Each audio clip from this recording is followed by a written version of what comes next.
So finally guys, দেখুন আমাদের কিভাবে এখানকার হাঁসটাকে কুকুর ধরার চেষ্টা করছে। দেখুন কিভাবে হাঁসটাকে ধরার চেষ্টা করছে। এই দেখুন হাঁসটা কোথা থেকে কোথায় আসছে আবার।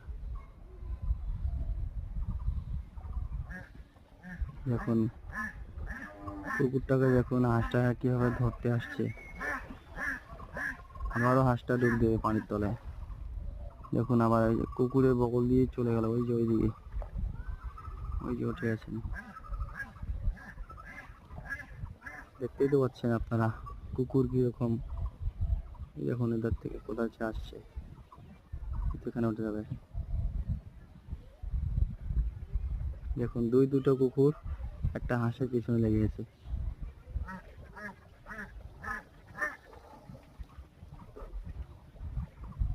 দেখুন কোথায় চলে যাচ্ছে হাঁসটা, কোথা থেকে কোথায়।